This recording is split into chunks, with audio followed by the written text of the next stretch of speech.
comes home and she's like, oh, fuck this, I can't handle this. Well, if you can't handle it when he comes home, you shouldn't have tried to handle it before he fucking left. If Exactly. you You do know, not sign up for something that you're not strong enough to fucking handle. And it still happens today. I be honest, that's something I've kind of fought over the last week. Is they're still out there, and Right. they'll look for those retired guys now too, and try to hmm snoot on in real fucking quick. And you got to be careful. And that goes for both sides of the fence, really. I mean, man or Yeah, right. woman. it does. So it's what up, Gumby? And that adds to the suicide rate. Gumby. Hey, you need to hit me up, bro. I tried to call you the other day. But yeah, Yeah, yeah. y'all y'all fakers out You there, know, man, just need to leave. We're thank trying you. to take a See, free that's ride. my problem is, when it comes to veterans on any gender, um, Right. and a lot of people are like, yeah, they signed it willingly and they knew what they were getting into and blah, blah, blah. My thing is this, even if they did, which they do. I mean, our veterans know what they're signing up for when they go into it. That's not meant to be an insultive statement. It's fact. But they don't fully understand sometimes what they're coming home with. Mm-hmm. Exactly. But there are so many people. It is such a vocalized awareness at this point that if you are a woman or a man and you somehow end up in a relationship with an active service member or a veteran for whatever reason, and you are unaware of the struggle that not only is that veteran going to face if he's a combat veteran mostly, Amen. but unaware of the struggle you as a spouse are going to face, then you should not be in this at all because it is too out there and too obvious, and there is so much awareness for it that you cannot tell me you were unaware of it. Right. To latch on to somebody in that condition and to suck the life out of them simply because you have some sort of selfish motive because you think there's benefits or a constant paycheck or whatever the case may be, darling, you're in the wrong field to be playing in because that's not the case. And our veterans, they do sign up and they sign the paper to give their life, giving everything up into their life for this country. But the difference between how medicine has come along, and, I'm the medicine woman, so I look in, that's how I always look at things. It's through a medical standpoint. How medicine has come along, most of the wounds that you got in World War I, II, Korea, Vietnam, some of those wounds you would not have come home. Now, medicine has advanced to the point where these men and women are coming home and they're having to deal with the PTS, the TBI, traumatic brain injuries, the things that prior wars would have not allowed them to have come home alive.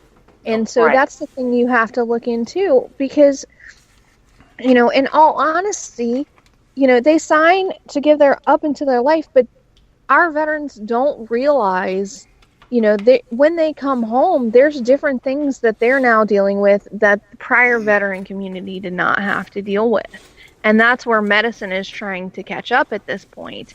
So if you're going to jump on that bandwagon and want to be a part of that community, you need to do your research and do the things that are going to support your active duty member or your veteran when they need it. And quit being a fucking douchebag and being like, oh, you got fucked up problems. Peace out, bro. Like, that's what pisses me off more than anything in the whole entire world. Because I've been in that world. I've been in that realm. I'm a veteran spouse. So instead of rolling over and being like, you know what? I can't deal with this. Peace out. I'm taking our son and I'm jetting. You do your research, you realize what things are going to be helpful, you realize what triggers are, you realize, the symptoms and the signs and the things that may happen, and you cope and you adapt to it, and you, as a person, need to be that strength and that light for that person. And that's what pisses me off more than anything, is these people are just like, oh, it's about me, fuck you. And, when you go into a union, it should not be that way. No. And I mean, that's... Go ahead. No, and that goes for the family members too. The family members, Yeah, that moms, goes for all family dads, members. brothers, sisters, aunts, uncles. You know, Mm-hmm. your loved one's going to come home changed. Period. You know it, and lady's right, especially a combat vet. You know, I'm living proof of it now. Me and my father do not speak. Period. At all. Done. Right. For the simple fact that they can't take, you know, the change. They don't want to deal with it. They're scared of it. You know, they don't like the fact that I walk around packing. Oh, they think I'm going to flip out. Sorry. You know? Right, and that's, you know, it's absolutely asinine, but it's like, you know, our men and women of the armed forces may sign that blank check knowing that they might not come home alive, and they might be aware that they could come home changed, but until you actually go there and come home changed, you will never know how much. Yep. You can say, right, you know, you can say, yes, I know that there's PTSD and there's injuries and there's loss of life and there's loss of limb and all this stuff, but it's real easy to say, yes, I understand that, as opposed to coming home and saying, holy shit, what just happened? And having to fucking live with it. Yep. Right, and then you come home to a family or a spouse or whatever that has not taken the time to understand. They have not taken the time to figure out exactly what might be necessary, and then they don't take the time to learn the new you, because you come home new. You're not the same person. Yeah, you are, but you aren't. You have added. You know, something has been added to you. Mm-hmm. And they don't take the time for that, so all they can say is, I don't know what to do with you, it's stressing me out, I gotta go. You know what? You shouldn't have said till death do us part anyway, to begin with, if you have the mentality of, I can't handle. Because if you can't handle giving to the person you have promised your entire life to, under their circumstances, then really you weren't ready for any kind of union to begin with. Mm-mm. Fuck yes. Yeah, and you hit just about on 90% of what I go through on a daily basis. The lost limb, the injuries, the mental issues, you know, the looks, the stares, you know, and it's funny because when people go out with you and you end up getting that free meal, or you end up getting that pat on the back or that handshake or whatnot, they're fucking grinning from ear to ear. But be damned if somebody says something negative, like, oh shit, I hate to be that motherfucker. I hate to have to walk around like that all the fucking time. And then you turn around and then boom, they gone. You know, that right there drives you just to be even more fucking numb to feelings. And oh my god, I almost got fucking arrested for that shit one night. Somebody said some negative shit to a vet, and I was at a bar and I was half lit in my ass, and I got in their face, and the cop came over and he was like, sweetheart, calm down, it's okay, we'll escort them out.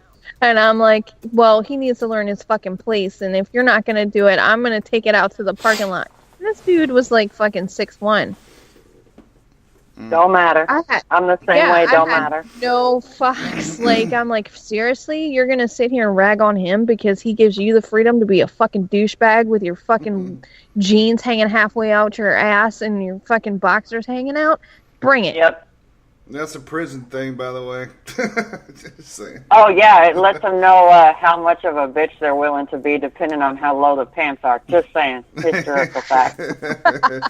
It is. No, seriously, I'm serious. No, I know. My stepmom was a lieutenant down here at Perry Correctional Institute, and she caught me sagging one day. I already had Jinkos on, but she caught me sagging. She goes, "You do know where I work. That is a sign to let the other guys know that you're ready to take it up the ass, right?" I'm like, "No." Yep.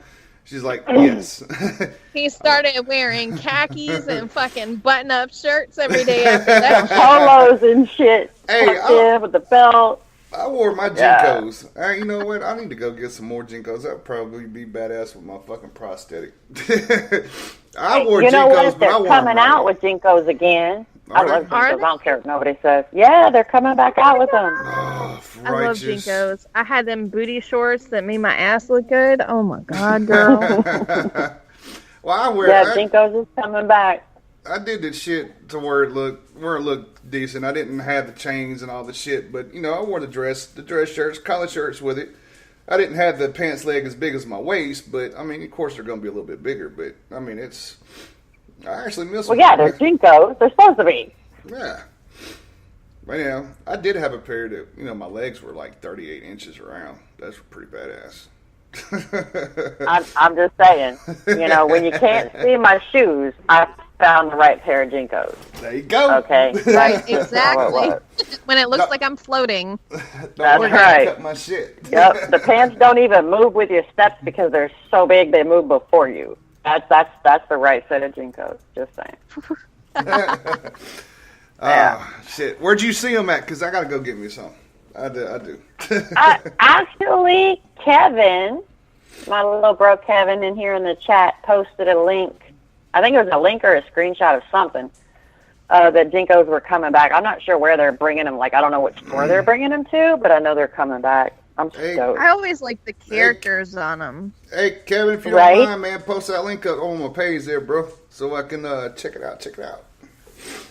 Oh, yeah. And you know what, actually, that let me segue into something else. Let's get off of these drama patriot bitches for a second and segue into something a little funny, because these liberals nowadays crack me up with this. They'll be like, trudging around with their Nirvana shirts or, 9-inch nail shirts or whatever, Soundgarden, all this shit. And if you look them in the face and say, all right, so what song does this band sing? What are they famous for? Or who is the lead singer or whatever?